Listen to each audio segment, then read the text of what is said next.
everybody. Today we're talking with Laura, who may be mistaken for Lisa Kudrow and loves to dance. She wishes she was from Hawaii and hates Brussels sprouts. She loves Ben & Jerry's cookie dough with fudge ice cream, and her nickname is Fly Bunny. She has worked as a swim instructor and once worked at a fast food restaurant tending to their salad bar. She has had to push herself out of her shell, and today she's going to tell us how she created a career around travel. So welcome, Laura. Hi, it's great to be here. Usually everyone just calls me Captain Laura. So yeah. So welcome, Laura. We're going to go ahead and start our famous 7-minute timer. There it goes. Yes. Yes. We're going to talk really fast. Yeah. So tell us how you created a travel-oriented career, and you tell us what you do. Well, I'm an airline captain, so I fly for one of the major US carriers. And yes, I fly the really big jets and fly around the world. So that's really exciting. And for me, part of it was because I love to travel. So when I was young, my parents were divorced. And so I had to be an unaccompanied minor flying back and forth by myself. And I just thought, wow, I felt like a VIP. You know, the flight attendants were so pretty and nice, and the cockpit looked so great with the pilots in there. And, you know, I'm 6 years old, 7 years old, you know, thinking, woo, look at me. I'm like, you know, sitting here in the seat. So that's kind of what helped to plant the seeds. And then when I was in high school, I've always been an adventure girl, and I really wanted to be able to see the world and look for careers in that. So at the time, 35 years ago, there wasn't hardly any women pilots. So, but very technically minded. So I found it, and I've just been thrilled ever since to have the opportunity to fly airplanes and people around to the world where they want to be. Oh, that's fantastic. So tell us, what was the scariest part about learning to be a pilot? What do you have a moment when you first started that was intimidating or scary? Well, the more experience you have, the more things are going to come up. So that's part of the job, is being able to handle the challenges and you know, lead, have the knowledge that you need, the experience and the skill set.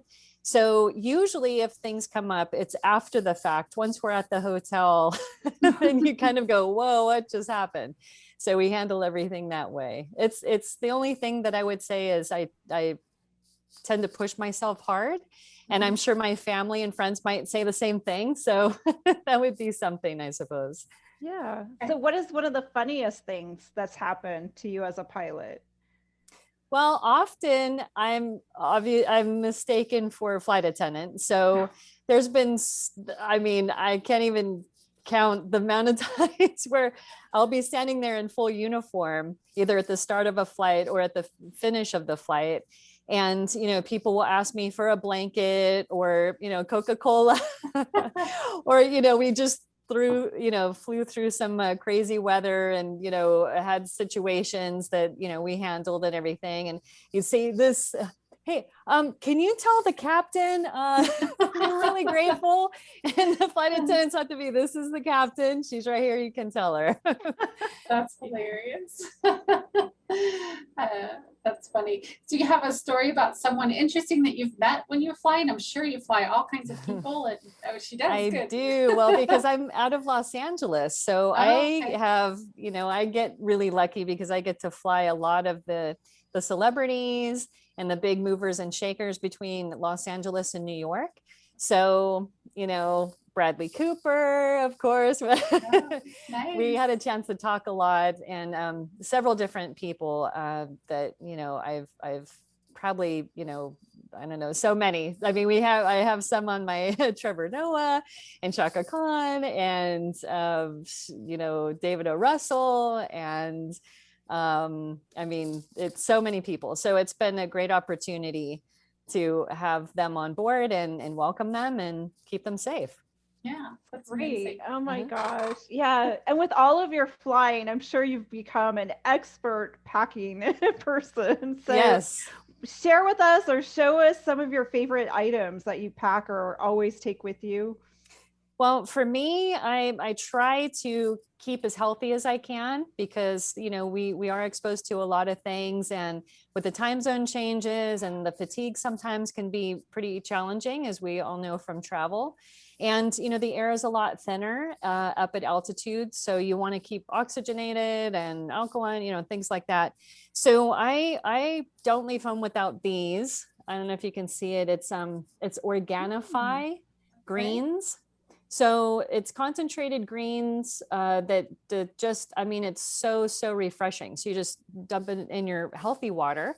And also I take these protein shakes. You can get any kinds, but Vega one I love. It's more healthy stuff. Never leave home without my Airborne to keep your immune system boosted. And of course, so you always want to, keep your hands washed and, things like that. And the other thing is lubrication, which I'm sure everyone's excited about that concept, but lips, eyes, nose, sinuses, skin, just really good hydration to stay moisturized in the drier altitudes and things like that. Less humidity up there. Great tips. I love that Yeah. you have some products for us and the individual packages, because that's always good when you're Yes. traveling to take just what you need instead of too much, right? Like just if you're only Exactly. gone for 3 days or whatever, then you just take what you need. That's fantastic. Yeah. So we just had a coffee chat and we were talking about good and bad airport experiences. So we thought we'd check with you. What are some of like the best airports? What's the best airport you've been to, or what's a good airport experience you've had? Well, personally, I'm a West Coast girl, so I love all of our airports here at the West Coast. So it's always nice and sunny, and you're by the coast, which is great.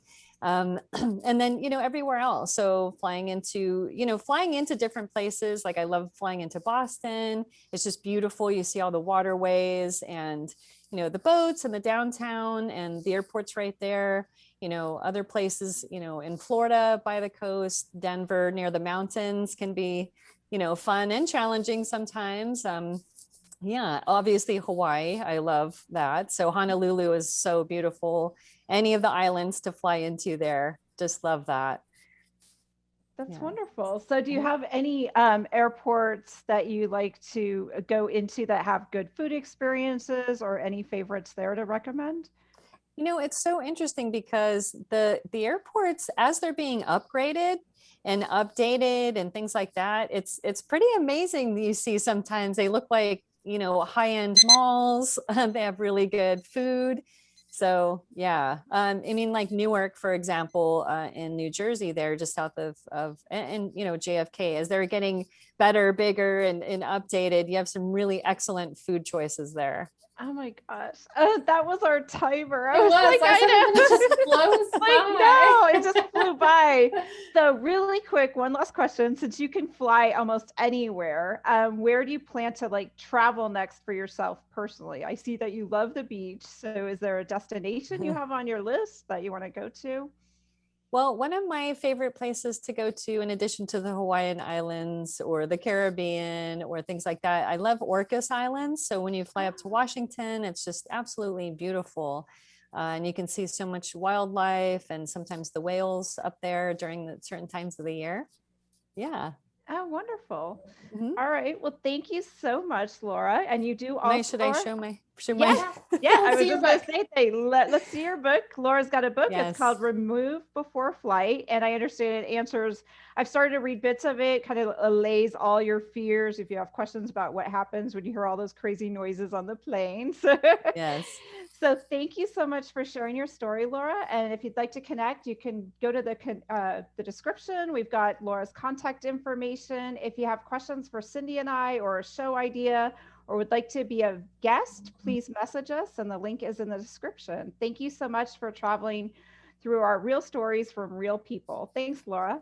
Thank you. Thanks so much for having me.